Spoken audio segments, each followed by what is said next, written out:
I'm about to dive and swim good. Swim good. Wish I could play music, bro. I'm gonna start going live on YouTube so often. One of these days it's just gonna be a Twitch stream. You feel me? Or it's gonna be twitching out. You feel me? I'm about to dive and swim good. Swim good. Ooh, that's a pretty painting.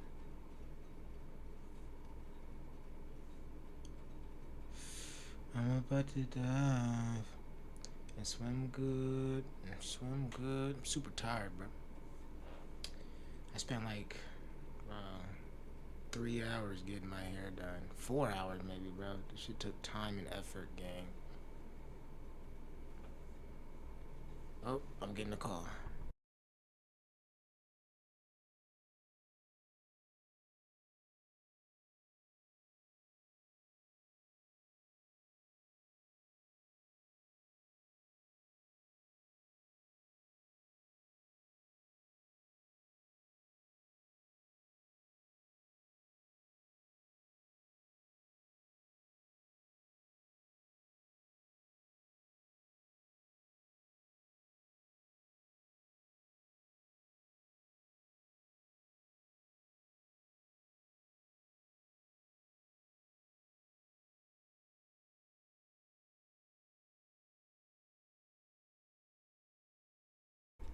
I'll be right back.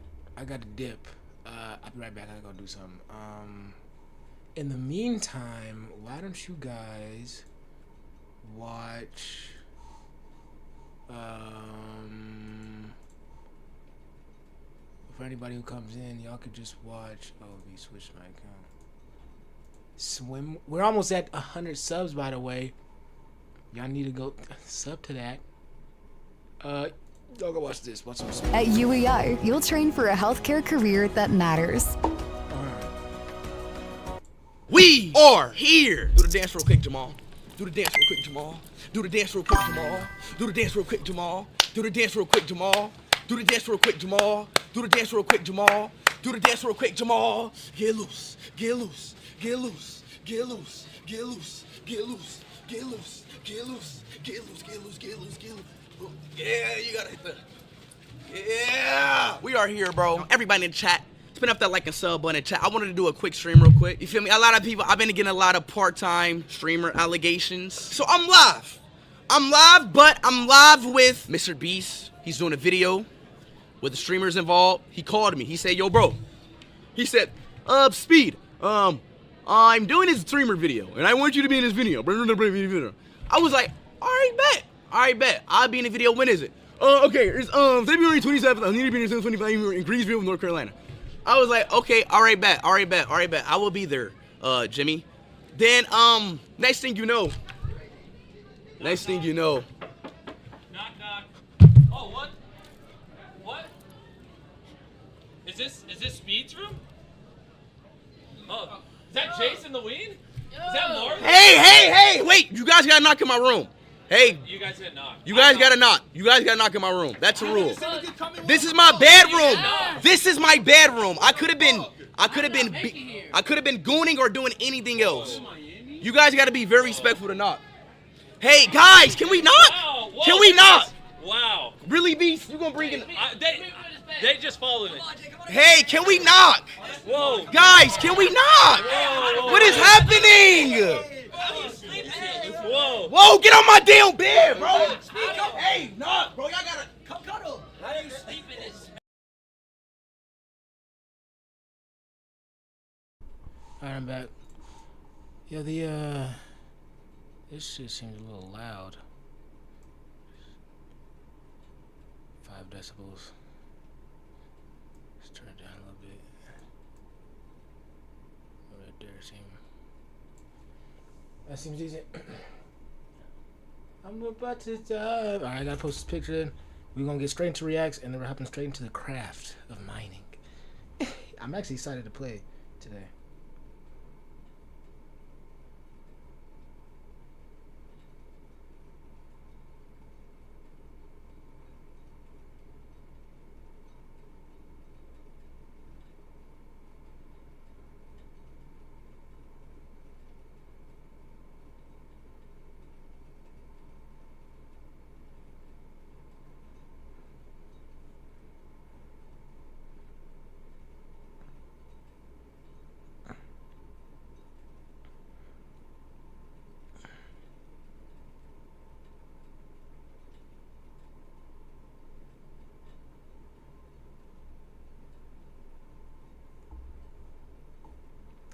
and swim good.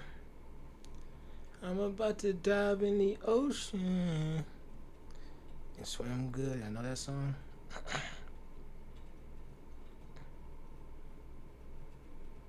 I feel like that's a ball of knowledge for Frankie. Little Frankie boy. Little Frank Ocean.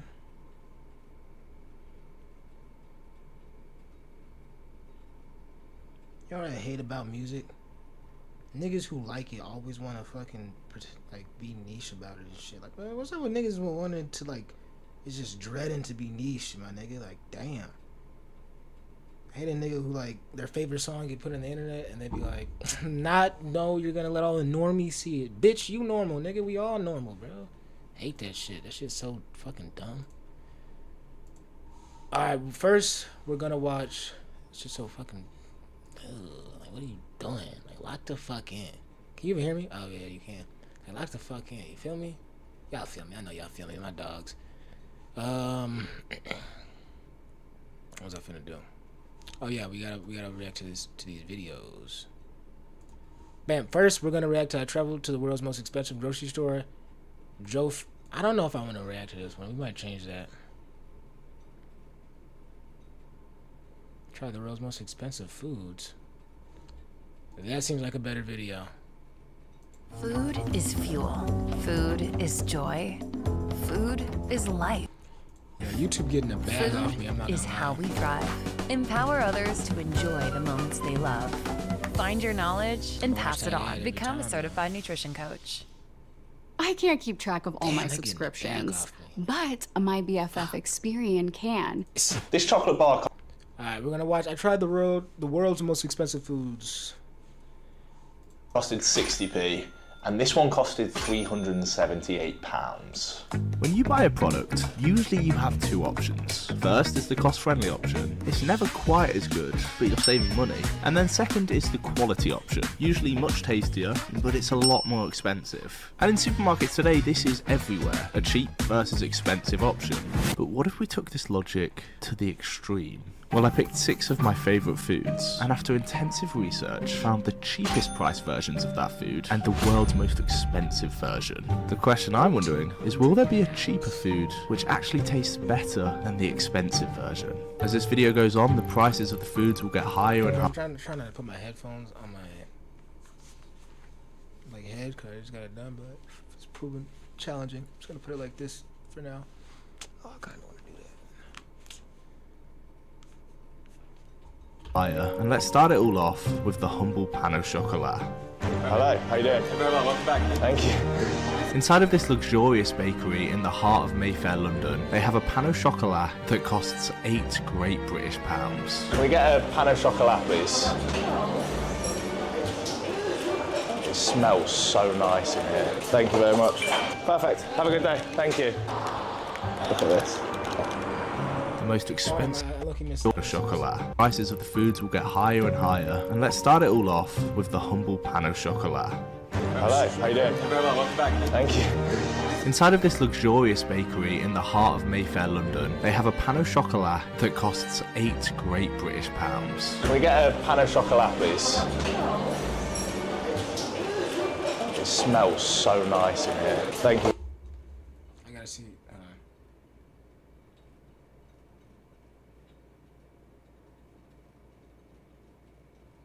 Okay, so it's like. Very much. Perfect. Have a good day. Thank you. Look at this. The most expensive pan au chocolat on the planet versus The cheapest, which is sold here at Lidl. Oops, sorry. 69p. 60p versus There's £8. obviously a difference in, you know, the making of it. That I would love to crack open the one on the left. The one on the right looks like it. We'll If start it tastes good, like that's a plus. with the cheaper one. I mean, obviously, it's delicious. For 69p, you cannot beat that. Fresh, airy, a lot of chocolate, cannot complain for 69p. But now the big daddy of pan au chocolats, £8 is daylight robbery. All right, let's give it a go. Why not just say highway? I feel like he's trying too hard to be British. The fuck? Daylight robbery? Who the fuck says that? Come on. Now we're just putting of Pano Chocolat. £8 is daylight robbery. All right, let's give it a go.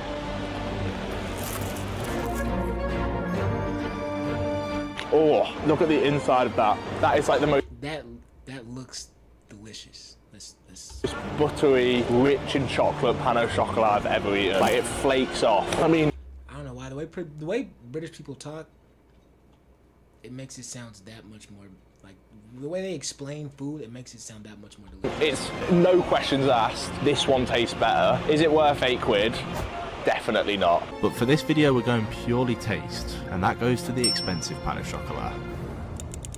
I think with most bakeries it's gonna be that way because they have like the resources to buy like more pure, more like richer chocolate. You know what I'm saying? They have the resources to actually like do their due diligence in making the chocolate like actually good. Like if they like I say if it was water, there's no reason water should be more like it's not gonna Next up, taste we have different, you know grapes. what I'm saying? Grapes, £60. Grapes, I also feel like it's not gonna be that much of a big difference, bro. Grapes are grapes, my nigga. Unless like they had like some fucking jumbo grapes, so it's like no, it's like the size of a fucking apricot. Oh shit, sign me up, gang. I'd straight throat, and I mean, no, I wouldn't throat. Nah, I'd throat. How? Should we ask? Excuse me, mate. We're looking around for the most expensive food items. Yes. I assume these two are definitely up there. What is the reason for that? It's because they're from Japan, and given how these are large, sweeter, I mean, So, £60 Japanese grapes bought, and for the cheapest bunch of grapes, coincidentally it was from Lidl again. £1.29, an absolute bargain. But which is better? Like, that is mental. Jesus. I mean, just off of size alone, I'm going with the more expensive one. Like though, like, jeez, that's a fucking grape, isn't it? The other one it looks like a little bit. I don't know. Like, I think you grabbed like a smaller one. We will start with the cheap. I mean, it's delicious. It's just a normal grape. Now the expensive. These are massive. Ooh, did you hear the crunch, lads? Take me back. Now the expensive. These are massive. You know this. That's just juice sopping out. That's just juice sopping out there. Now the expensive. These are massive. Well, they are very good. They are very good. These are so much sweeter. Normal green grapes, it's a bit of a soury taste to them. But these- Just pure, sweet, juicy, absolutely unreal. So, another win for the expensive team. We're now No, that's not 60. That's not 60 pounds. No, it's not. How much? 60 pounds? Hold on.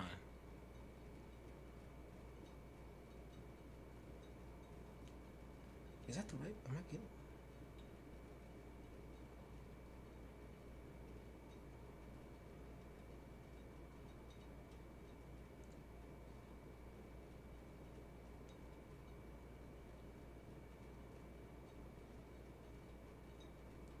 Wow, that's like $80 in America. going to bump the price up quite Definitely not worth it. $80 is insane. $20. significantly, and it's for a coffee. And we're going to start with the cheapest coffee I could find, which is sold at Wetherspoons. They do a coffee with unlimited refills for £1.71. Thank you very much. At Spoons, you make it yourself. We've got cappuccino, latte, flat white, white coffee, coffee, espresso, so many options. I guess for the video, we'll just get basic coffee.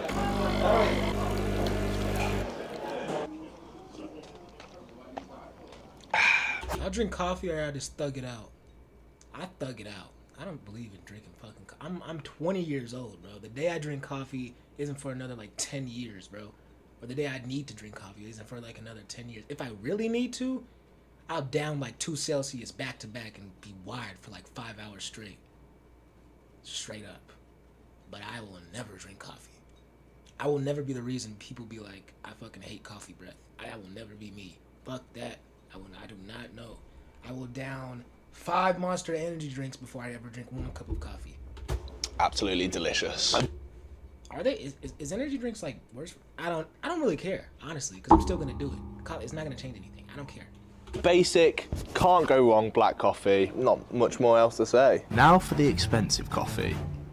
We're in Mayfair, London. This place, Just walking much more by, else to say. Now for the expensive coffee. We're in Mayfair, London. This place apparently sells the most expensive coffee in the world. Thank you very much. Holy fuck. Like some of these places don't even like put like they're just known for having the most expensive, like they're just known for having the most expensive coffees and stuff. They don't necessarily even like make good coffee. Like they just become known like the Kardashians. They're just like, in my point of view, they were just known for just being famous. They were just famous for being famous.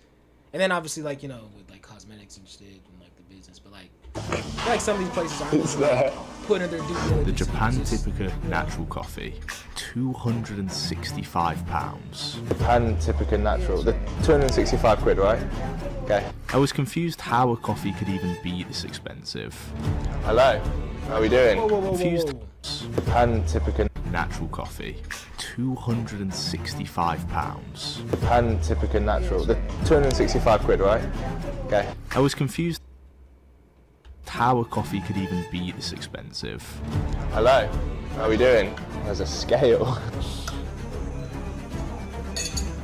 So we're going to use 15 grams of beans. They started cultivating this coffee since 2015. There's a family in Japan called, in Okinawa, Kishimoto family. Yeah. Only they do it all over the world. It's very hard to cultivate coffee in Japan. Yeah. So they do it like only one season in a year. So they have to wait the whole year. Right. With this coffee, Yeah.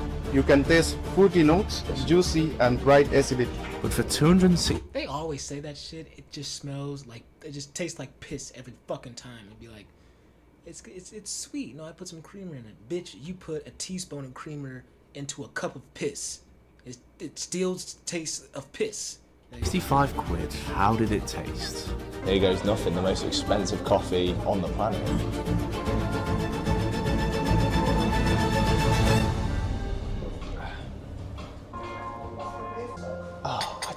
I don't know, bro. I think I'm preferring the just normal coffee. Cause what, nigga, it's... It tastes like coffee, but afterwards you get this like fruity aftertaste. I don't like this mix of fruit and coffee. The cheap one's nicer. If they were both the same price and I'm going purely off taste, I prefer the cheaper one. We have our first expensive loser. Now let's bump the price up even higher, a chocolate bar. I think they just sold by trying to make it fruity. Why the fuck I would never want my even if I did drink coffee, I wouldn't want that shit to be fruity. If I'm gonna drink piss, I'm gonna drink piss. You know what I mean? No, not like, no, that is not what I meant to say. I would like maybe like a chocolate aftertaste. In supermarkets, they have some chocolates going up to 5-6 quid, but online there's this. A company called Toac, selling the most expensive chocolate in the world. Their Master Series Enriquez Dorado, definitely pronounced that wrong, £370. What? It uses Ecuador's ancient cocoa and has a flavour profile of caramel, plum, honey and cashews, all in a single bite. I guess rip my bank account.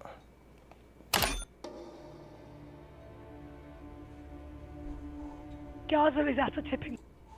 Now the cheapest bar of chocolate I could find was from Lidl again. Look at that, 55p. Let's see which is better. It doesn't even look that big. It's tiny. It's absolute, like, look at this compared to the cheap one. I can smell it through the packaging.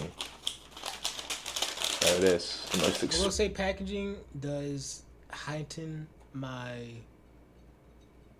like, it makes me more acceptable. Like, makes me like, okay, this is like, it makes me already think it's gonna expensive chocolate bar on the planet.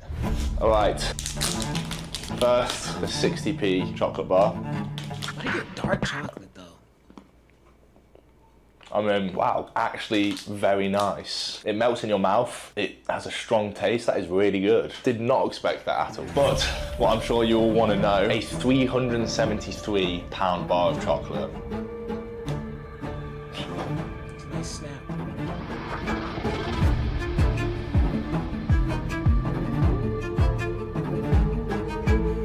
This sounds so weird. So many different flavors, came through as I was chewing that. I got fruit come through. There was that like earthy, tobacco-y scent come through. There was the chocolate itself, a bit of caramel. Like, that is the weirdest thing I've ever eaten. Like, have you seen that the Willy Wonka, the Charlie and the Chocolate Factory chip? Yeah, it's like, that's probably the best way I could describe it. While both chocolate bars were good, it was a clear victory for the expensive one this round. Next up, nearly doubling the price of the chocolate, we've got steak. The cheapest steak restaurant I could find. So this one's gonna be a fucking $5,000 piece of fucking meat.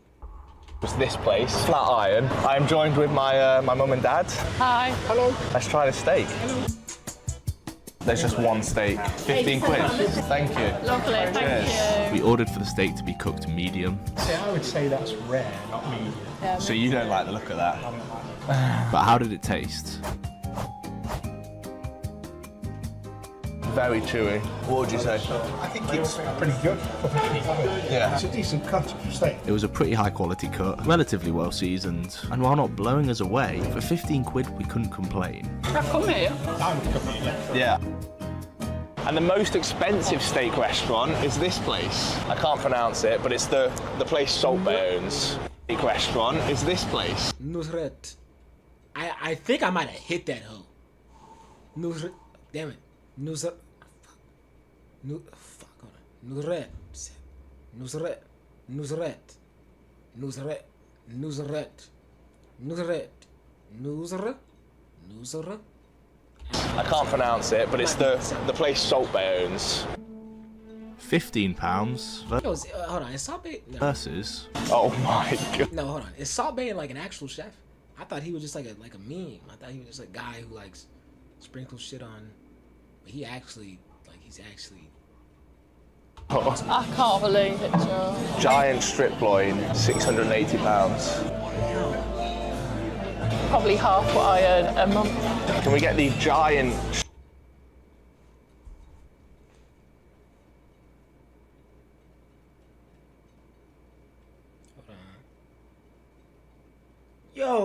Yo, Joe, you got your parents living off of $1,300 a month, gang? Strip loin steak, please. I don't know, man. When was this video posted? 6 months ago? I don't know, man. I'm not one to pocket watch, but I don't know. Something's not adding up. Something's not adding up. Nah, I'm just playing. £680 steak. It was presented beautifully and looked delicious. But all I care about is how good it tastes.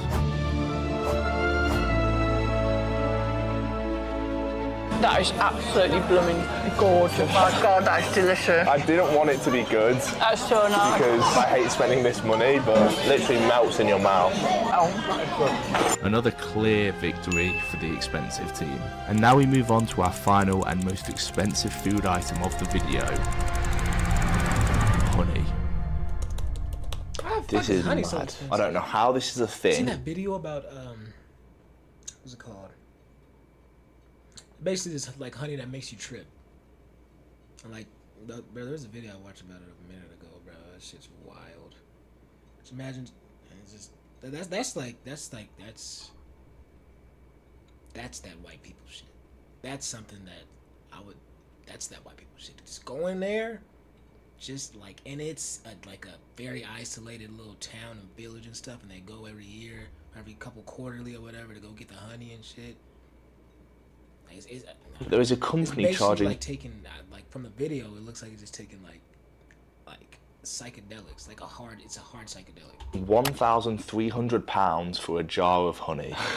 What's so special about it? The honey is sourced from a remote Manuka forest in New Zealand, only accessible by helicopter, ensuring a pristine environment for the bees and honey production. The honey undergoes a 2-year barrel aging process, which is said to enhance the flavour and potency. But is this worth £1,300? Well, I ordered it. And to compare that to, was this jar of honey in Lidl for 17...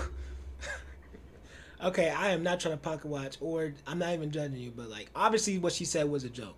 But if she dead ass is making like $1,300 a month, and you spend $1,000 on a jar of honey, Yo, put that clip of the Toronto girl doing it. You don't leave your moms in the hood. Put that clip right here. You don't leave your moms in the hood, man. Someone go smoke that youth, man. 9p. £1,299 and 21p cheaper. All right, 79p honey, £1,300 honey. Let's crack this open. Oh my God.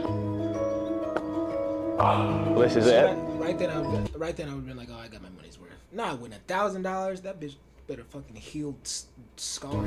When I opened the lid, Spiritual scars. Like, I'm talking about heart wounds. Like, I better not, like, you know what I'm saying? If a girl break up with me, I better eat that honey, and then I'm gonna feel A-okay, not even thinking about it. You know what I'm saying? the two honeys, I noticed the colours were completely different. Hello.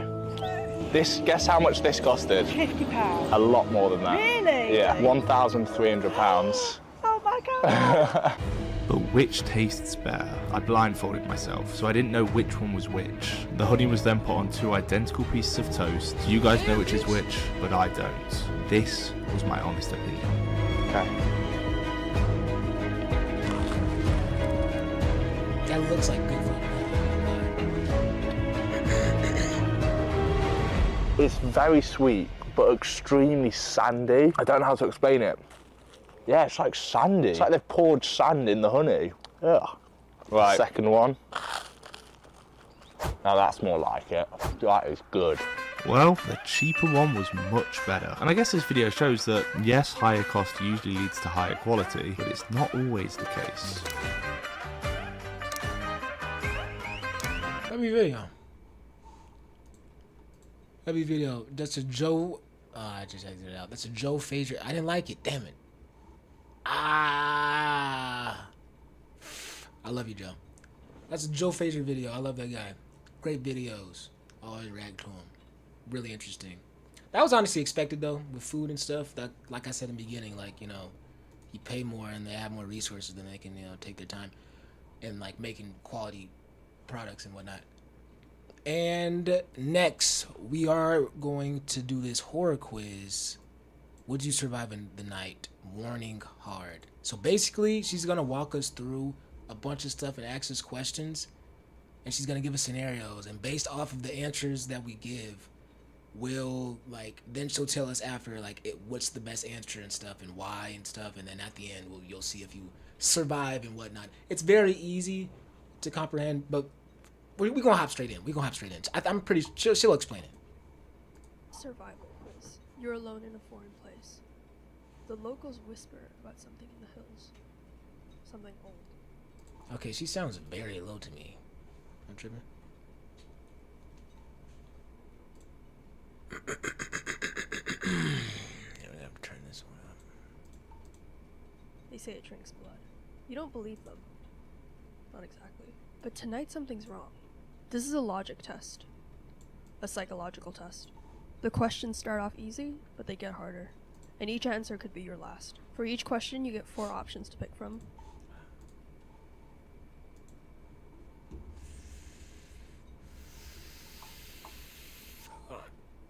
Alright. I'm gonna change this from dark mode real quick.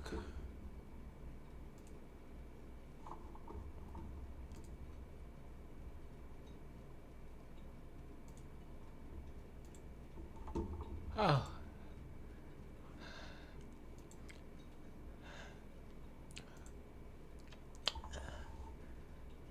This may be the last ad you ever see. Because with the free ad block extension from Capital One Shopping. This is a survival quiz. This looks so weird. You're alone in a foreign place. The locals whisper about something in the hills. Something old. Theater mode. They say it drinks blood. You don't believe them. Okay. Not exactly. But tonight something's wrong. I like the way she tells stories. Hold on. I feel like she's still low. I'm gonna turn on this. This is a logic test. Okay. A psychological test. The questions start off easy, but they get harder. And each answer could be your last. For each question, you get 4 options to pick from. And after each question, I'll tell you the right answer. And I'll also tell you why the others would have been the last thing you ever did. Keep track of your score. And in the end, I'll tell you if you would have survived the night. So without further ado, let's begin. You're in a tiny town somewhere in the Balkans. What the fuck is that? You booked it on impulse. Okay. The town is barely marked on maps. The local currency is something you've never held. And the bartender in this pub doesn't speak much English, but he keeps refilling your glass. It's late. The pub smells like wood smoke and dried herbs. There's a fire burning. A few locals are still at the back table. They keep glancing at you. One of them finally leans over and says something that sounds like, "You shouldn't walk back alone. Not tonight." You ask him immediately leaving the town. This is real. what he means. He gestures to the window and says one word in broken English. Nosferatu. Dude, bro, I wouldn't have got this far. I wouldn't have gotten like what there's 33 more minutes after this. I would have just left. People behind him laughs. Just How do you respond? Option A, laugh with them. Maybe it's a local joke. Option B, ask if something happened No, I need recently. information. Option C, say, "I don't believe in that stuff." I don't give a fuck if I don't. Or option D, say nothing and finish your drink. I'm at B. I need to know information. I need the information. B. So the correct answer here is option B, ask if something happened recently.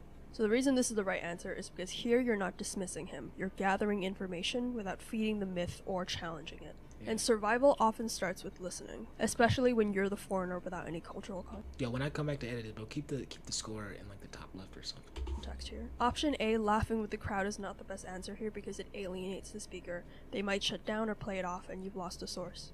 Option C, saying you don't believe in that stuff, draws a firm line in the sand, and you've now made it She goes into personal. great detail. If they were trying to warn you, we're gonna have to lock in and tee up. they'll back off. And option D, going silent, ends the entire interaction. Information withheld now might cost you later. The man narrows his eyes. He speaks carefully, like he's trying to remember the right words. They come if you are soft. If you say yes too easy. If you listen, you should close your ears. Sounds like a fuck boy. Hey yo. I'll play. You ask, how do you stop listening? Wait, hold on. Like he's trying to remember the right words. They come if you are soft. Yeah, that's If you say fuckboy yes 101. too easy. Yeah. If you listen, you should close your ears. Yeah, that sounds like fuckboy 101. Dead ass. You ask, how do you stop them? Or them evil ass light skinned girls. He looks at the candle and at the table, and then back at you. You don't. Find You can Jesus. delay. He lifts his hand and he pinches the flame out between two fingers. They I ask gotta you get my mind. I keep on thinking about light skinned and fuckboys. Hold on. You don't, but you can. He lifts his hand and he pinches the flame out between two fingers. The fuck is he orifying They ask for? you small things first. Just small. Can I come closer? Do you hear me? Will you look at me? It's not always the door. And he leans closer. You don't say yes. You don't say no. You don't say anything at all. Someone behind him scoffs. It's one of the older men at the back table. Ignore him. This one still believes the old wives' tales. The bartender doesn't look back. No. I'm listening to every word he's saying. I'm listening in depth. He's staring at you. They came last week. A girl was found. She was still standing when they found her. Still warm. No blood inside. Like something had hollowed her out and walked away. As you stand to leave, the bartender slides something across the bar. A small metal charm and a string. It looks handmade. Rusted. Ancient. He doesn't look at you when he speaks. Rusted. Ancient. He doesn't look at you when he speaks. Protection. What do? Option A, put it on immediately. Option B, refuse politely. You don't believe in that stuff. Option C, take it, then ask what it's made of and what it does. Or option D, leave it on the counter and walk out without acknowledging it. Okay, I'm not putting that bitch on immediately because I don't know if I don't know if he's telling the truth. That might be like a mark, like that berserk mark, you know what I'm saying, or something. It might be like one of those or something. It might be like, oh, once you put it on, you're fucked. He knows where you're at. He has your scent. He's coming for you specifically. Refuse politely. But what if it is protection? You know what I'm saying? Like, what if, like, down the road, I'm like, damn, if I had that charm, I would have fucking lived. Now I gotta, you know, take it, then ask what it's made of.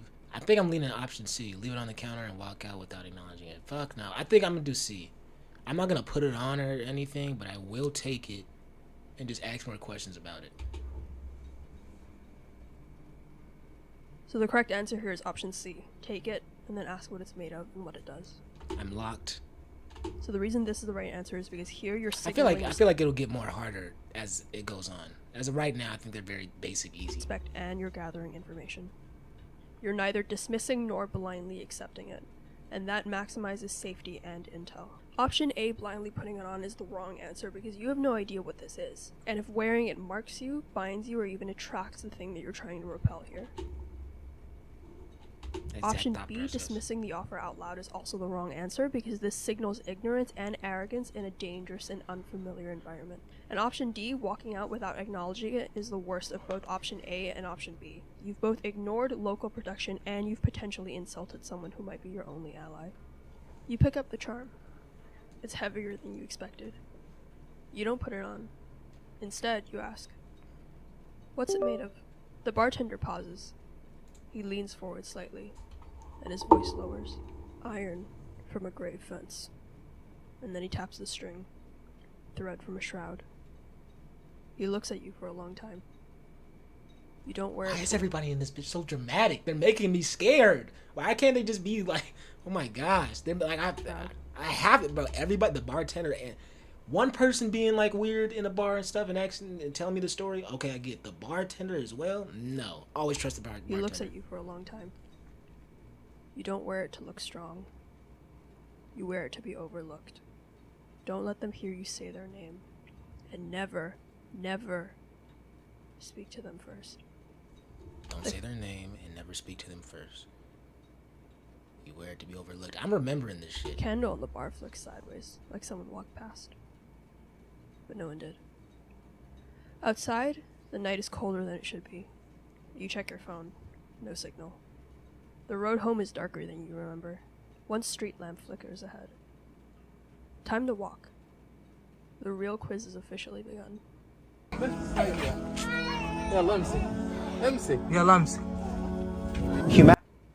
You step out into the cold.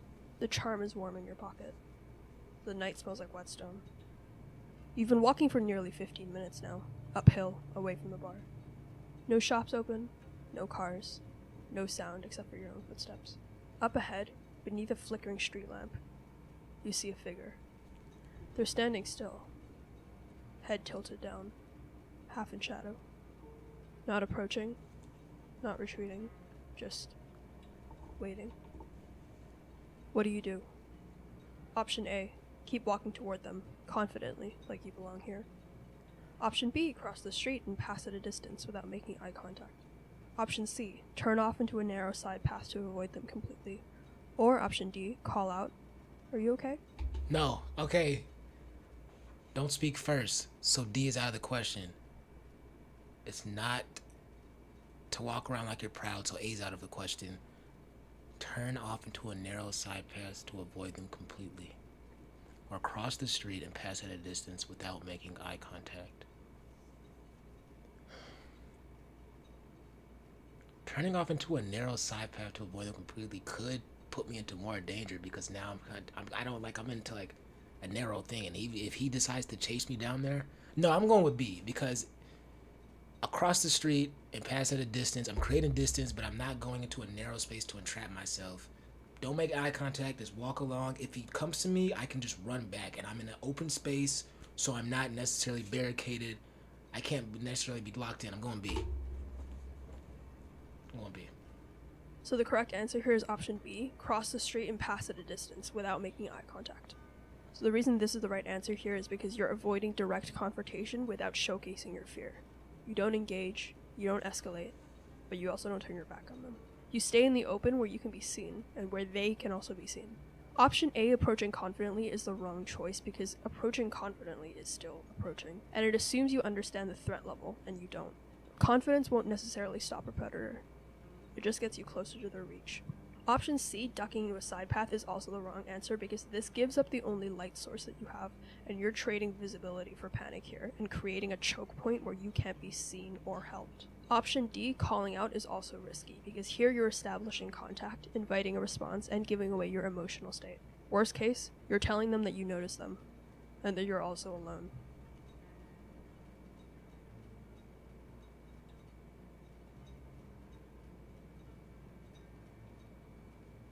So you cross the street, slow, steady, with your eyes forward.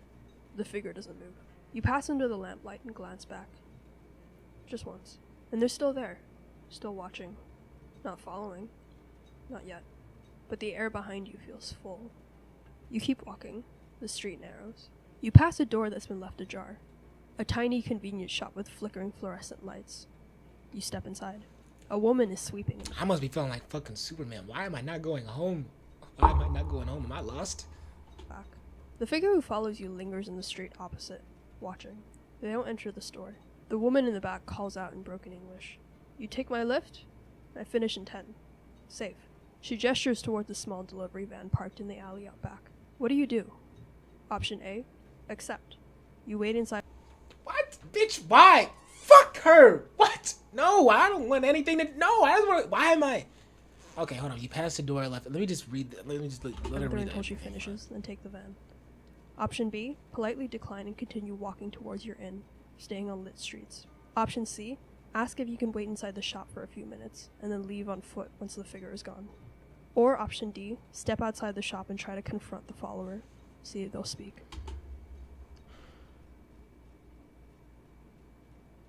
Okay, hold on. You take my lift. I finish in 10. Safe.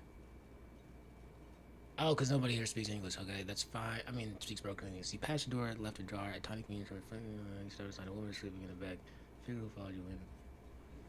She gestures toward a small delivery van parked in the alley out back. Politely decline and continue walking towards your inn, staying on lit street only.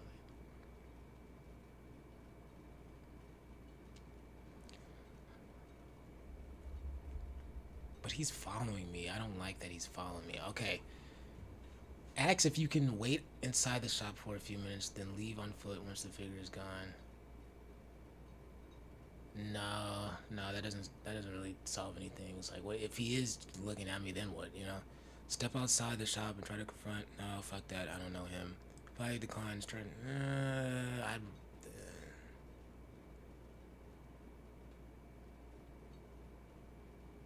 I want to go A. I'm not gonna lie. I want to go A. I don't know this lady, and she might be one of those two, but I'm not talking to her.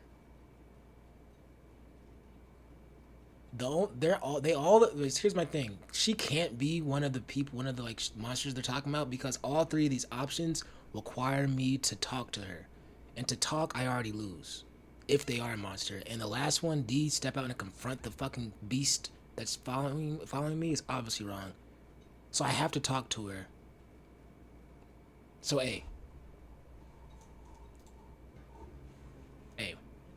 So the correct answer here is option C. Ask What? if you can wait inside the shop for a few minutes. No, so what if he just stays there though? Then what? And then leave on foot once the That's figure one is off. gone. That's one off. So the reason this is the right answer is because here you're buying time without committing to transport. Here you're under light, on neutral ground with a potential ally, and you're not putting yourself in a confined space with anyone. Option A, getting into a stranger's vehicle, is a gamble, especially down a dark alley. Even if she seems kind, you can't verify her intentions, or who else might be involved. Waiting inside the shop is also a gamble, but it's a lower risk one. In the van, you're in a confined space, and if it's a trap, there's no exit. Whereas the shop is still in a public-facing, visibly lit area where you can leave at any time. I feel like this public shit is there's nobody around. Why the fuck does it matter if it's public or not? That ass. Then why does it even matter at this point? There's nobody around. Otherwise, I wouldn't be this fucking scared of this guy who's following me. If it's just me and him on the fucking street and this lady in the shop. If they wanted to get busy, they would have got busy. I don't know. Multiple exits. Option B, continuing alone, is the wrong answer because this keeps you exposed. And you're gambling that the figure outside won't escalate the moment you leave the range of potential witnesses. Option D, confrontation, is the most dangerous move here. Elevating... If he's not trying to attack me while there's other people around, does that mean he's weak or he just like... Nigga, catch you two bodies then. If you really bad, turn into a challenge, and you don't know who the figure is or what they want. Speaking to something you don't understand is often how these stories end. So you linger inside the shop. The woman keeps sweeping. slow, I can agree with that though. I'll take that out. I'll take that out. and rhythmic. She doesn't speak to you, but she doesn't ask you to leave either. The figure stands outside, still watching. Minutes pass, and then, finally, they step backward into the dark. They just vanish behind a parked car. The woman stops sweeping. Go now, she says. It won't stay gone. Oh, ho, ho, ho. Holy shit. Oh, that would have sent chills to my fucking spine. You thank her quietly and step out. The street Thank her is silent. quietly, I would have been like, nigga, what? You're serious? Where's my gun? Where's my gun? Where's my Glock? You walk fast. You reach the guest house gate. You step through, and you're about to feel relief until you see it. The figure is back, 20 feet behind you, just beyond the outer lamp. Then, they speak.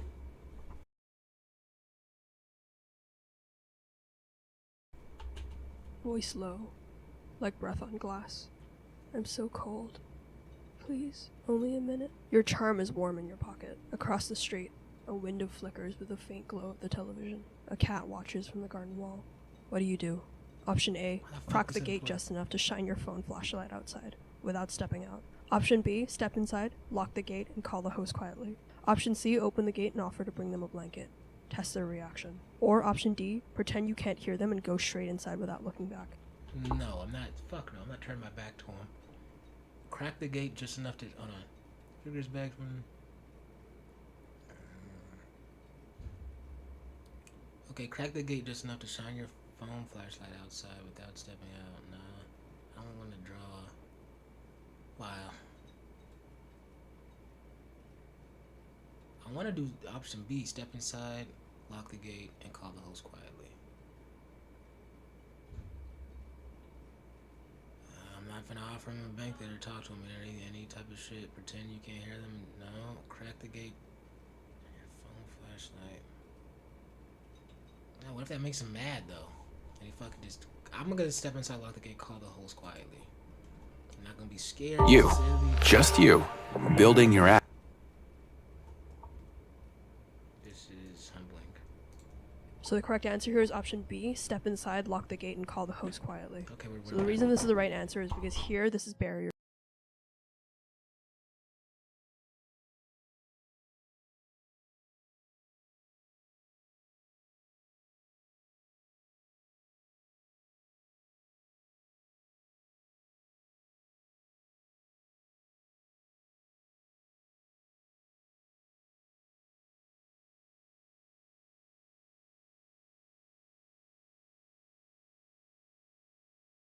Your control. Don't trade your physical threshold for a moral test. The correct move here preserves your strongest defensive asset, which is the locked gate. Calling the host quietly will also record your situation and possibly produce a local authority figure, or at least flags the interaction. Option A, cracking the gate and shining the light, is the wrong answer because any opening here is leverage. A small light leak shows that you're present and reactive, and it might also reveal your silhouette, which might leave you vulnerable. Option C, offering a blanket, is also the wrong answer because you just invited proximity and possibly rewarded a manipulative plea. Even if it's genuine, you have no idea whether the person is alone or if they're baiting you, and you have to prioritize your safety here.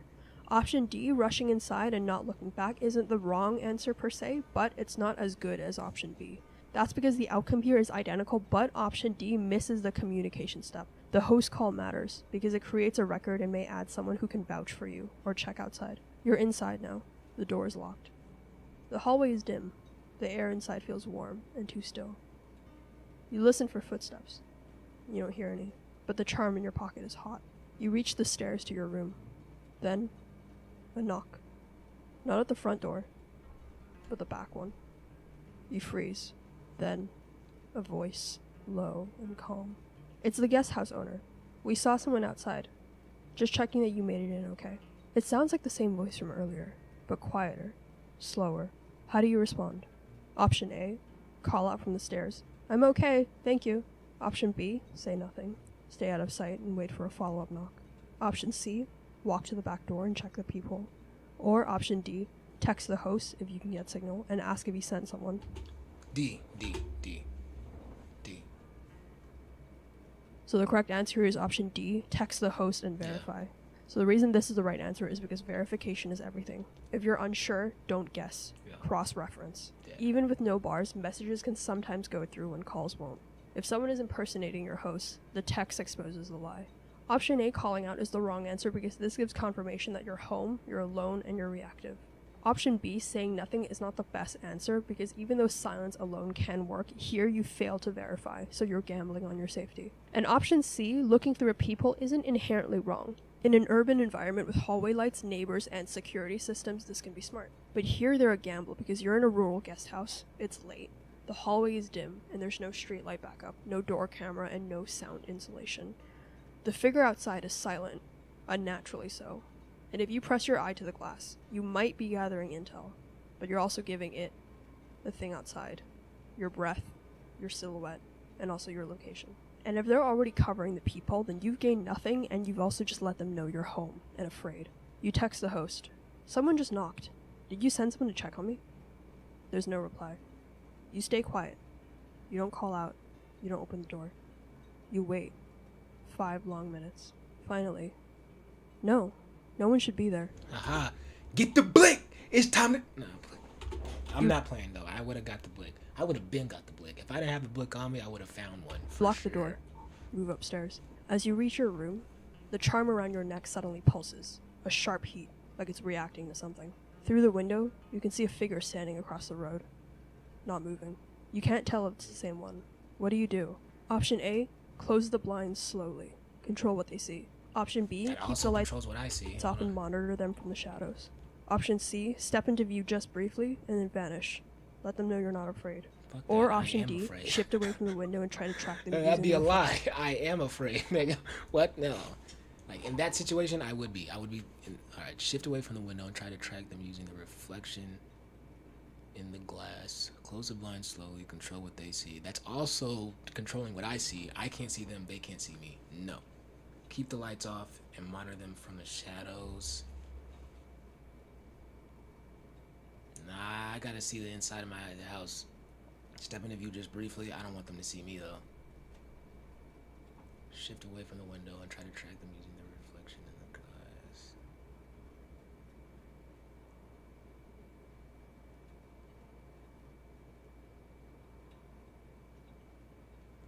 I want to go deep with this one.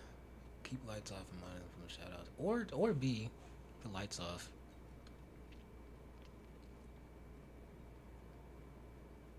Nah. Reflection in the glass. I'm going D. B or D.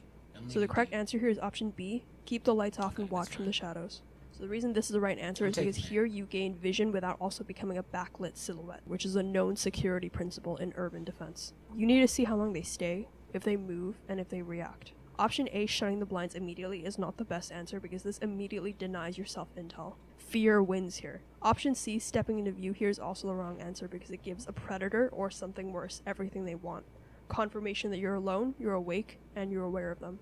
You've made it personal. And option D, using the reflection, feels subtle, but movement of the window, even sideways, casts shifting shadows. And if they were testing your stillness, you've just failed. So you don't move. No lights, no blinds, no speaking. You stand there in the dark, watching them watch. Ooh, you know what? That's actually something I believe in doing. When you ever get scared, become like the scary one in the situation. You know what I'm saying? I think Berlizzi said like I'm the villain. Like I don't know. He said something like I'm the villain. Like if there's an intruder in the house, nigga, I'm gonna turn off all the lights. Nigga, you ain't trapped in here. I ain't trapped in here with you. You trapped in here with me. Type of scenario. You know what I'm saying? The figure shifts, almost imperceptibly. Then, very slowly, it turns its head. Not toward you, toward the window of the house next door. The one with the TV glow. Oh, please go get them. Please go get them. And then, it vanishes. Yes. Charm in your neck cools slightly. Only slightly. You exhale. And then, 3 light taps on your window. You're on the 2nd floor. There's no balcony. Just glass. What do you do? Option A, speak softly through the wall. I'm calling police. This is a dumbass. I'm calling the police. The fuck? Option B, approach the window with your phone flashlight. Option C, stay exactly where you are and count 60 seconds. Or option D, throw your charm against the window to test the reaction. Okay, 2 of these are fucking retarded. D and A are straight stupid. Approach the window with your... That B is pretty stupid. I just C. C. C. It's more than an SUV. It's your Chevy. It's got to be C.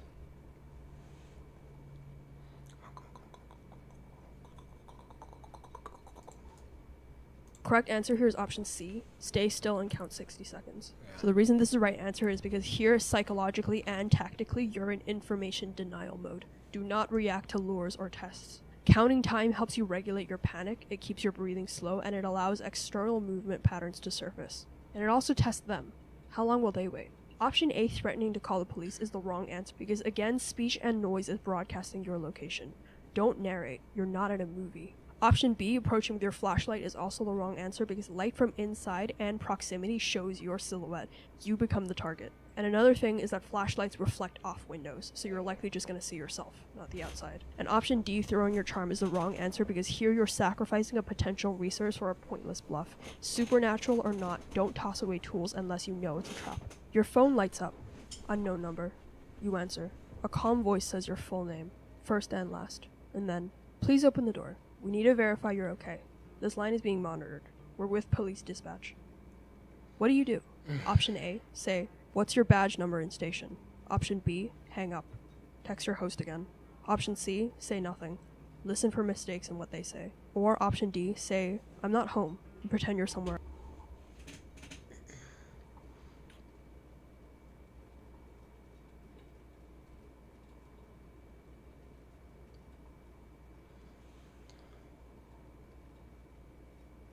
An unknown number? Why are they calling? How did they fucking get my number?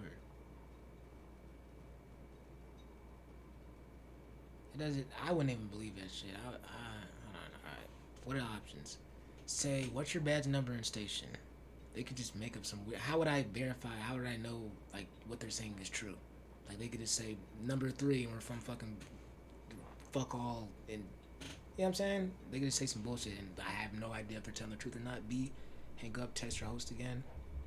C, say nothing, listen for mistakes in what they say. They're probably not gonna make any. Say, I'm not home. Nah, I'm going B. Where else? I'm going B. I'm going B. So the correct answer here is option C, say nothing. Listen for mistakes in what they say. So the reason this is the right answer is because silence here is your strongest tool. They already have your name, but you don't need to give them anything else. Speaking gives away stress, alertness, and possibly your location or your accent. Option A, demanding ID, feels like the smart answer, but it's ultimately wrong because without an official callback number, it's meaningless. Option B, texting your host, is good, but premature. You need to assess the threat first. And option D, Premature my ass. I get on it before it gets on me. Fuck out. lying is the wrong answer because this shows panic. And once you speak, you've already revealed your voice. Silence is the strongest move here. Let them keep talking. Real dispatchers have a structure. So you say nothing, and the voice keeps talking. Are you there? We just need visual confirmation. It pauses. You hear the faintest sound. Not breathing, not interference. Like a second voice. Whispering, just a half second too late. Echoing the same sentence, as if something was repeating the line, trying to copy the tone. You hang up. No one calls back. You're still in the guest house. The doors are locked. No one's gotten in. You've double-checked. But something isn't right. The silence is too complete. You pass by the hallway mirror, and something catches your eye. You pause. In the mirror, you are there, but only faintly, like your image is half erased. And then, for a split second, there's something else. A second reflection, not mirroring your movement. You blink, and it's gone. What do? Option A, break the mirror. Option B, use your phone camera to check the reflection again. Option C, leave the hallway. Mirrors can lie. Or option D, adjust the lighting to verify distortions. I'm not breaking the mirror. Use your phone, because that might cause noise and shit. I don't know. Nah, I'm not trying to give away my location. Use your phone camera to check the reflection again. Leave the hallway. Mirrors can lie. Can they though? Is that factual? I don't think they can. It's a fucking mirror. Adjust the lighting to verify the distortion. I'm not doing the lighting one. Alright, both A and D give away my location, so I'm not doing either of those. Leaving the hallway without gathering any more information to verify what I just saw is real. That could be good. It's either B or C for sure. I'm either doing B or C. In a real life situation, I would probably do B.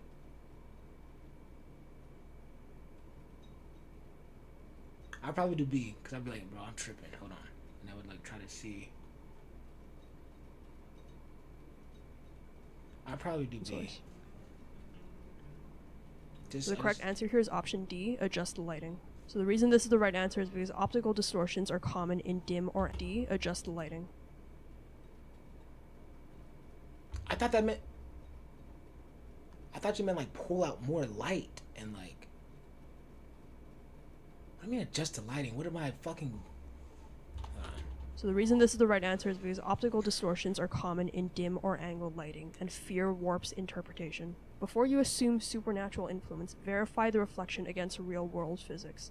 Bad lighting, double pane mirrors, or backlighting can distort even your own face. Always confirm before reacting. Option A, breaking the mirror, is the wrong answer because this reduces intel, it signals panic, and it just creates a hazard. Option B, using your phone camera, is also wrong because phone cameras just distort light differently, and it's not a useful test. Option C, walking away, is also not the best answer because this doesn't fix the uncertainty, it just delays it. I'm saying, if why the fuck does it matter if I feel uncertain, my nigga? Okay, I saw some weird shit in the mirror.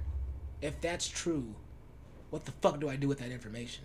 You know what I'm saying? Like, what am I supposed to, like, okay, something weird happened in the mirror.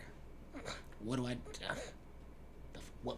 okay, what do I do? Like, I'm just gonna, I don't know. So you adjust the lighting, and the mirror now shows your full reflection. Nothing strange, but your pulse hasn't slowed. And then, a vibration. Your phone. It's your host, finally calling back. You answer. Don't open the door, your host says quickly. No matter what you hear, it's not. The call cuts out. You barely have time to process before there's a knock.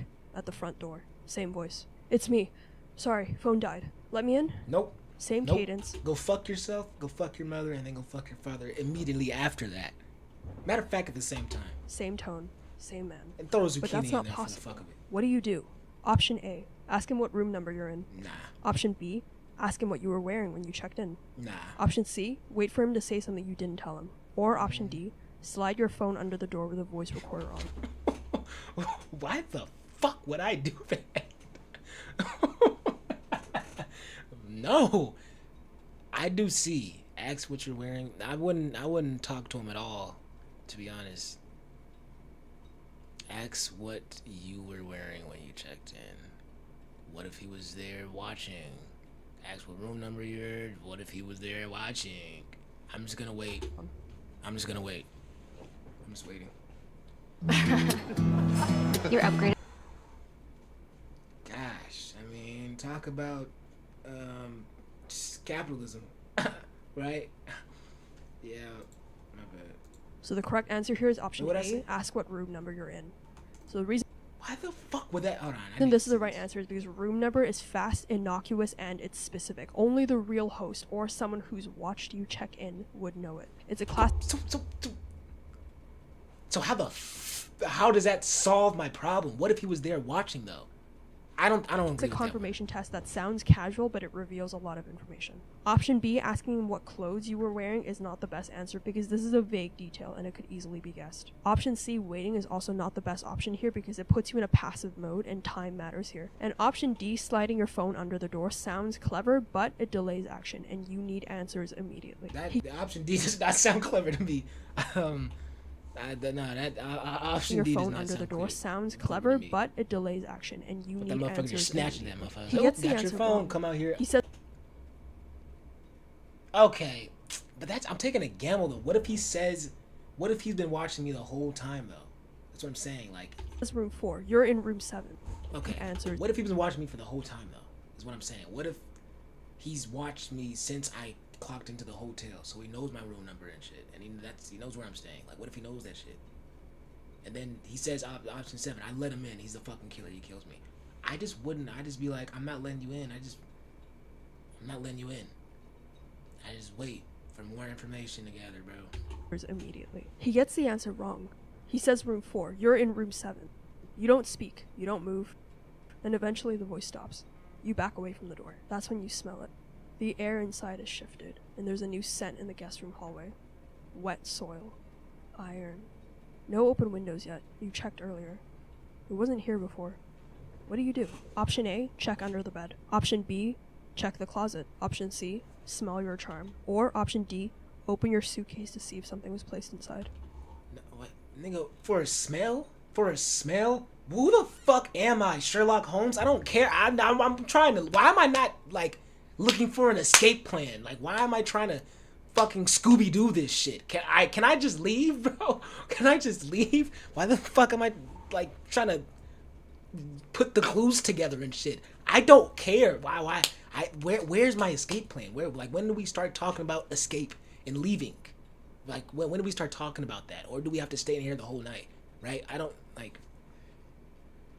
Alright, what do you do? Check. Alright, because maybe as it seems right now, I can't leave because that motherfucker might come out and, like, you know, get me. But I got the charm, so if it gets hot, just run. I don't know, man. Maybe that's a dumb idea too. But like, I should be. Alright, the air inside is shifted. There's a new scent in the guest room. I guess I'm like fucking gone from fucking Hunter x Hunter. I got an impeccable smell. I guess none of the windows are open. You checked earlier, but the smell wasn't here before. Alright, what do you do? Check under the bed, open the closet, smell your charm, rip open the suitcase to see if something was placed inside. Why the fuck would I go there? Hold on. All right, check under the bed, open the closet, smell your charm. I don't think I would do any of these, bro. I wouldn't do any of these, bro. I don't think I would even fucking, like, the smell wouldn't even, I wouldn't fucking care about the smell. I'd be like, the guy's out there. I'm worried about the fucking man who's out there, not the smell of the room. But maybe this is why I would fucking not survive in a horror movie. I'm not fucking smelling enough. I'm not using this nostril enough. Okay, hold on.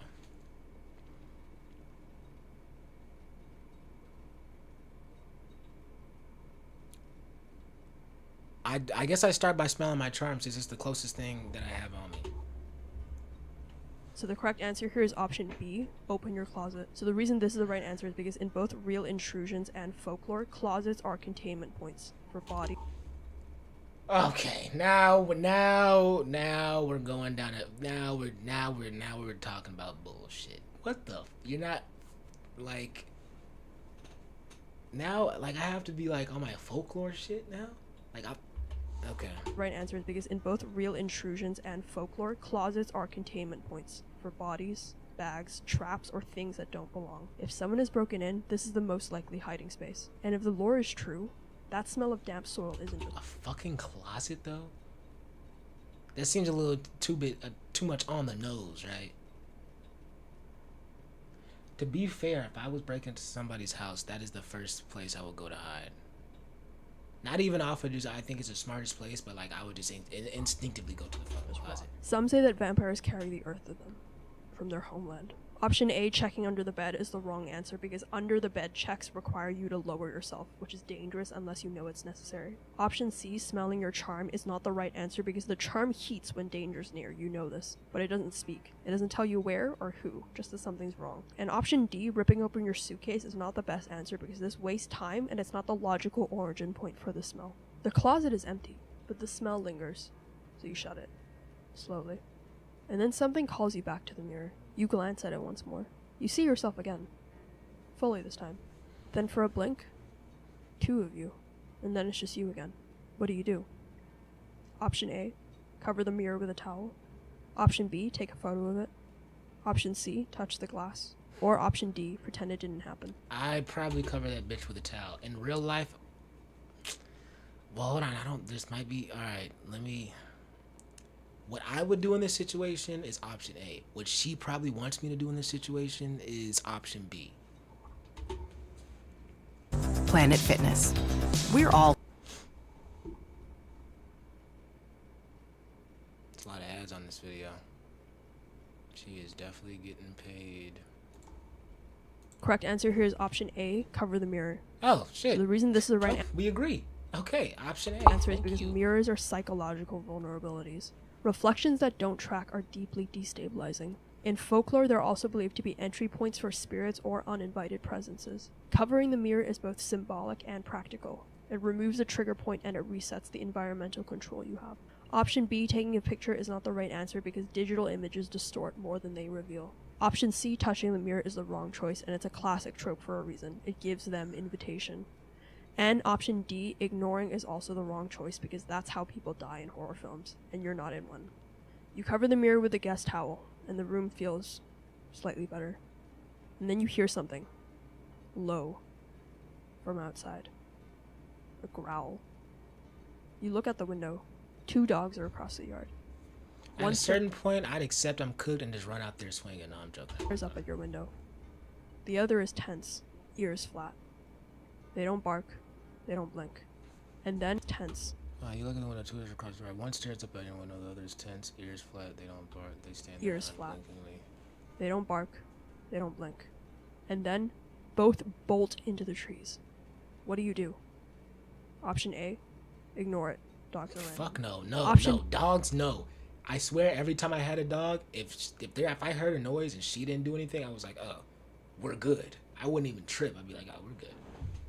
If I didn't hear anything, but she like looked up and enjoyed it, I'd be like, what's happening? And then we go downstairs, it'd be something happening every time. Well, not every time. Sometimes they'd be tripping, but still, I trust a dog more than I trust a B, human. watch where they run. Option C, close the blinds. Or option D, move to a room without windows.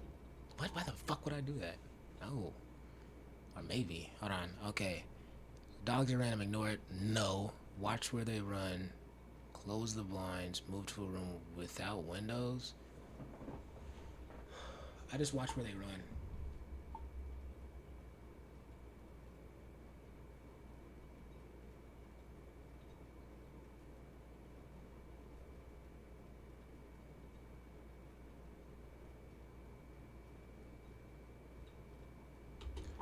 I'd be.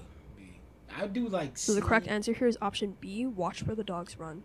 Well, I would do B and then going into like a C or a D. You know what I'm saying? Probably. So the correct answer here is option B, watch where the dogs run. So the reason this is the right answer is because animals react to what we can't sense. In both real-world encounters and supernatural dogs and cats often alert first. Their direction of escape tells you where not to go, and maybe where it is going next. Option A, ignoring them, is wrong because here you're just ignoring a warning system. Option C, closing the blinds, is denial and blindness. You know something's going on. And option D, retreating to a blind room, is also wrong because this just removes all visibility. You watch the dogs. They didn't bark. They just ran. Away from the gate. Past your house. Like they were avoiding it. Or something near it. That means whatever scared them is close. It's watching. You move to the far room. Smaller. Fewer windows. Quieter. Until it isn't. A noise inside the wall. Scraping. Wet. Like something breathing through plaster. It moves an inch at a time.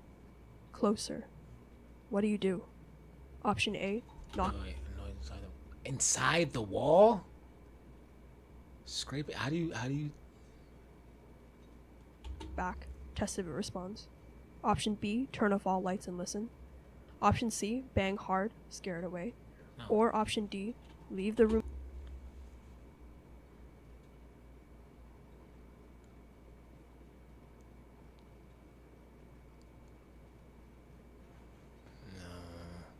knock back, test if it responds? Turn off all lights and listen. I might do option B because if it does pop out, it's dark so she can't like get at me immediately. What if they have fucking super, I don't know, bang hard to scare it away? But that sounds like a perfect idea for somebody who's about to die. Okay, no, leave the room quietly and lock the door behind you.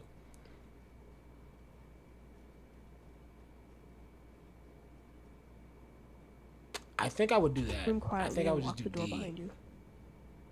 But like I'm not gathering any new intel. I'm just going from room to room. I'm not doing it. I'm just running around, bruh. Either B or D.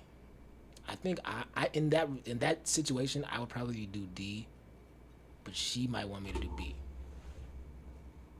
I probably would do D though. So the correct answer here is option D. Leave the room quietly and lock the door behind you. I'm underestimating. So the reason this is the right answer is because confronting a sound. What's up? What's it? I'm gonna just call you YK. What's up, YK? You can't see is surrendering. Welcome to the stream, control. Y. This is bait. You retreat, you isolate it, and you reclaim a sensory advantage. You only fight what you can define. Option A, knocking back, is wrong because this provokes interaction, and you're now playing its game. Option B, turning the lights off and listening, is also wrong because this is a passive move, and passivity lets it, whatever it is, dictate the tempo. And option C, banging the wall, is wrong because escalation without visibility risks inviting a reaction that you can't counter. So you step back, quietly. The scrape doesn't follow. You close the door. You turn the lock. The house falls silent again. The air temperature drops. Your breath fogs. And then the charm around your neck burns once. Sharp. And then it goes cold. You turn around. Question for Steve.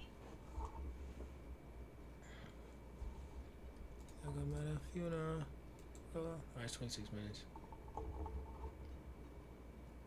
Can you name a song for an edit? For sure. Oh yeah. Oh yeah. Hold on. What do I think would be a good one? Like what type of vibe you going for? What type of vibe? Like a turned up vibe, slow, or it doesn't matter. Like you'll make the edit based off a song.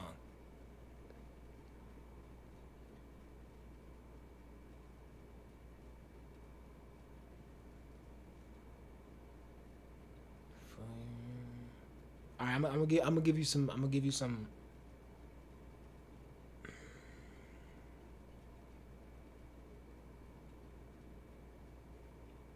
High energy. Bet. Hold on.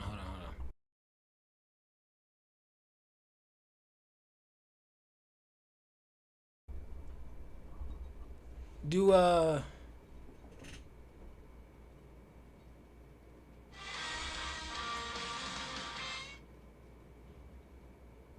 ooh, you could do like a riff. There's just like one riff. It's called "This Close" by Flyleaf. Just listen. Hold on. I could play it real quick. Oh no, I can't. It's on YouTube.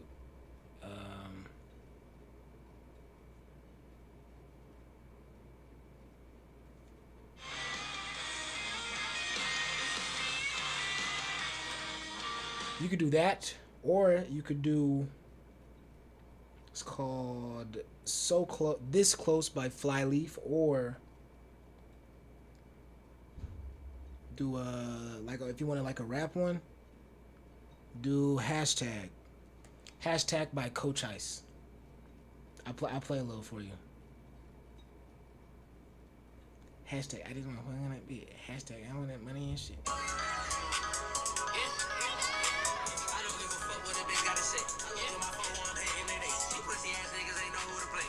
I can't play too much since it's on YouTube. I'll type in the chat for you, gang. You finna make an edit about that? You gotta like tag me or something so I can see it, or send it to me when you make it or something. Yeah, do one of those. Yeah, you be making edits. That's like a TikTok or something. But plug your TikTok or something in the chat so I can follow it, bro. I love edits, bro. My whole saved is full of just edits.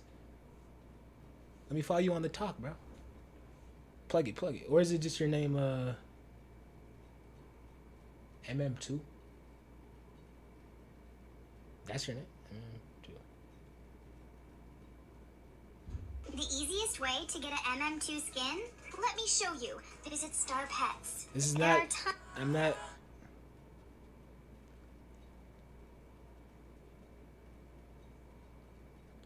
Hashtag... I finally bought an ice piercer for 8 currency. How much? Same.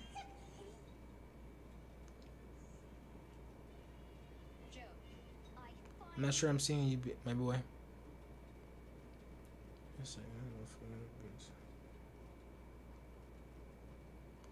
You want to plug it though? Plug your TikTok or whatever.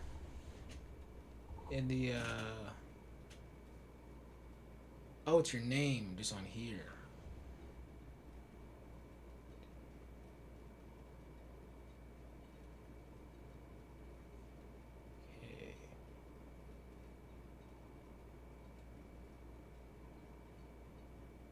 Oh, YouTube edit. Oh, so I can just follow you on this bitch. I bet. How do I'm gonna get you after. I got you. I'm a tap in with you after. I can't wait to see it. It's gonna be tough. I love edits, bro. I hope it's fire.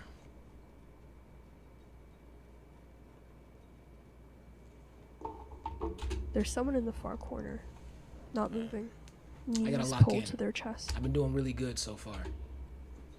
A woman. Her hair falls across her face. You didn't see her arrive.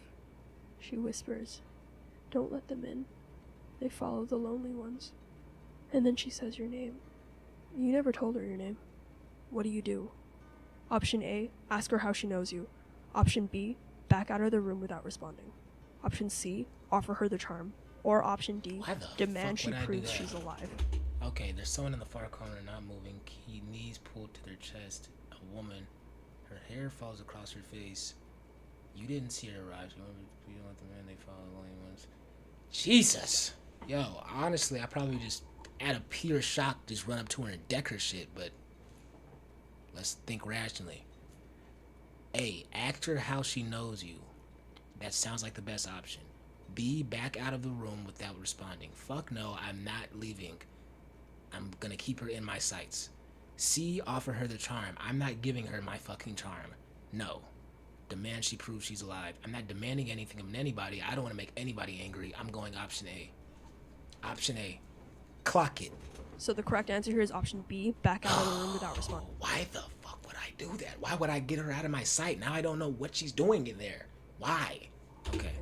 So the reason this is the right answer is because here you're facing an unknown person who somehow knows your name. In this setting, that's a huge alarm bell. If it's a real guest, there's no immediate danger from you leaving.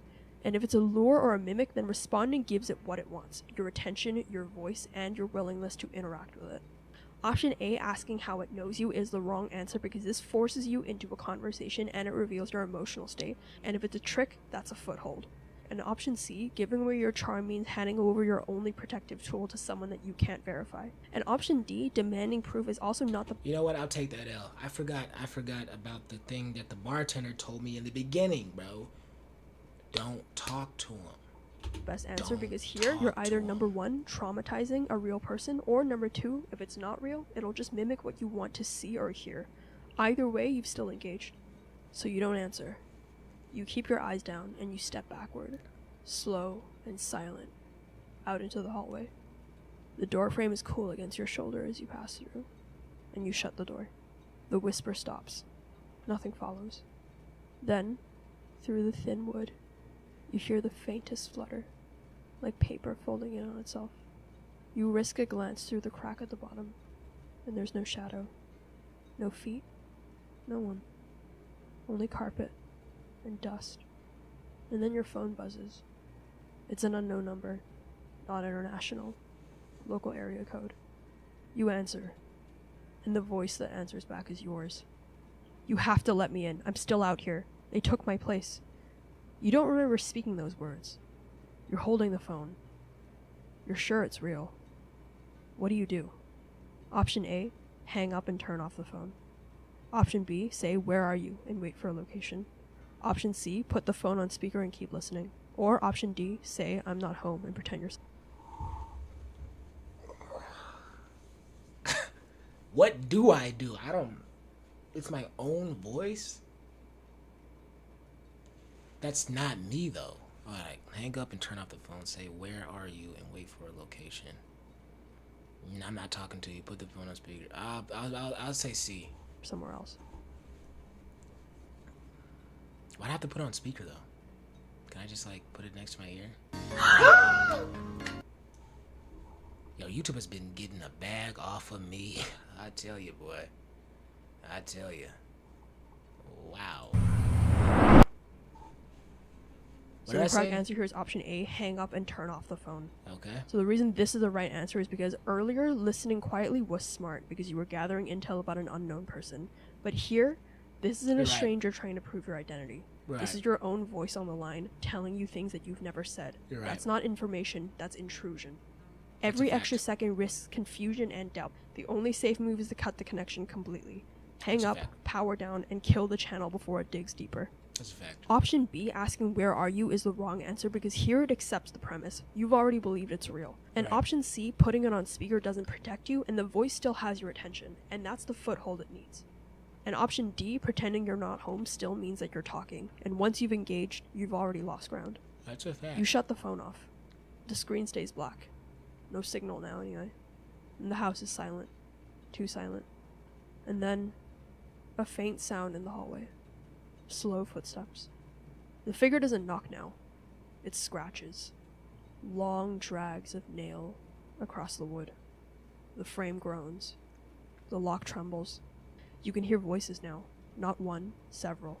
Whispering your name from different directions. The front, the back, even the roof. It sounds like no matter what I choose, these guys are gonna cave in and just fuck me. Not literally, but like figuratively. Like they're gonna kill me. Why did I say that? Clock reads 5:41 a.m. Dawn is close, but not here. You have to choose. Option A, bolt through the back exit. Option B, move upstairs to put more barriers between you and them. Option D, confront the door, brace it with your body in the charm. Or option D, open a window upstairs and call for help. Oh right, this is where boys become men. Honestly, in this exact scenario, I would probably just bolt out back and just run for 20 minutes straight. I would just run towards the sun. Wherever I was, I would just do the calculations and be like, okay, the sun is rising on this side. I'm running straight towards there, and I'm just running to a neighborhood or something. I got a pretty healthy body. I think I can run for 20 minutes straight. Plus the adrenaline, I think I can run full speed for like, maybe not 20 minutes straight, but I could be definitely moving for 20 minutes straight. For sure. At a high rate, for sure. But that's not an option. Okay, bolt through the back exit while they're still outside. But then I hear voices from the back. Move upstairs. Option B, move upstairs to put more barriers between you and them. Option C, confront the door, brace it with your body and the charm. Option D, open the window upstairs, call for help. Call for help. It's a fucking small ass town, so I doubt anybody's gonna hear me. So, and if I do that, they would know. Oh, and if I open a window, then can they use that to like then come in? I don't think I would. I'm gonna do that. Confront the door. Brace it with your body and the charm. Move upstairs to put more barriers between you and them. Isn't the girl still upstairs? Bolt through the back exit while they're still outside. I just do C, bruh. I just do C. I would just do C. Honestly.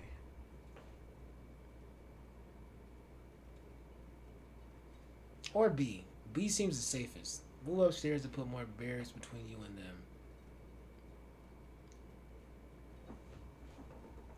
It's either B or C. I'm leaning towards B. So the correct answer here is option B, move upstairs and put more barriers between you and them. Okay. So the reason this is the right answer is because if the house is being pressured from multiple sides, then the safest option is to retreat vertically. Moving upstairs adds distance, doors, and positions you where the dawn's light will strike first through the windows. And here you're buying yourself a couple more minutes, and that's enough. You hope it's enough. Option A, running outside, is the wrong answer because you're stepping into their ground, and open terrain at night is certain exposure. And option C, bracing the door, is also the wrong answer because while this feels brave, it pins you to a single barrier, and if it breaks, there's no fallback. And option D, yelling for help, is also not the best answer because this confirms your location, it wastes time, and it assumes humans are near you at 5 a.m. So you climb the stairs, 2 at a time. The voices rise behind you, scraping, rattling, and then they fall silent. You bar the upper door. The first shaft of light cuts across the floorboards. When you risk a glance through the window, the street is empty. The house is silent now. No whispers, no scratching. Just the groan of old beams under the first light. Your clock reads 6:02 a.m. The sky is pale blue. You step carefully to the window. The street is empty. The figure is gone. On the floor by the door, you see it. The charm, snapped cleanly in half. You survive the night.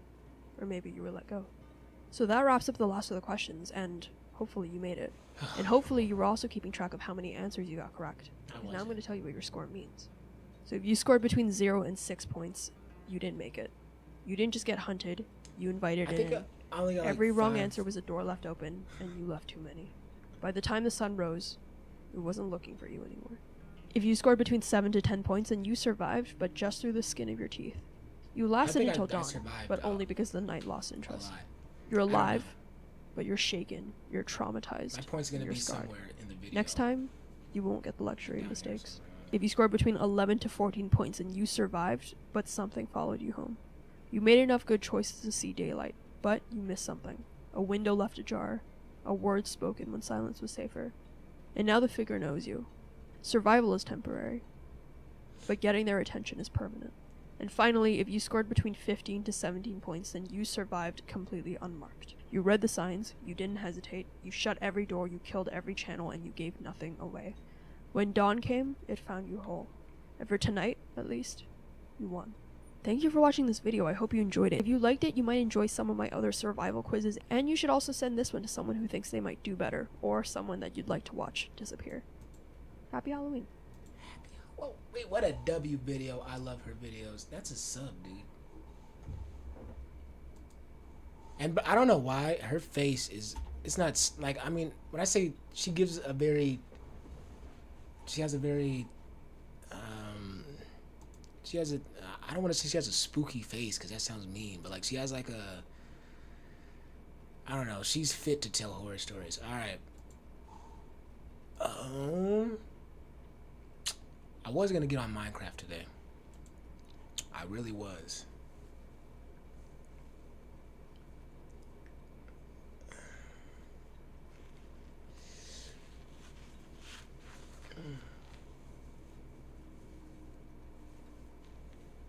But I don't know. I think I might have to hop off. I did do reacts today because I'm low-key tired and I haven't even worked out today. And I gotta go. I gotta get my workout in. So short stream today. Just reacts. To be honest, should be a good YouTube video though. I mean, a good video for YouTube. I wonder how I did. I did not keep counting my score at all. I wonder if I did good though. Hopefully I did. W stream though. I will catch y'all on the next one. I can't wait to see that edit. I'm gonna actually go check out your account right now. Peace.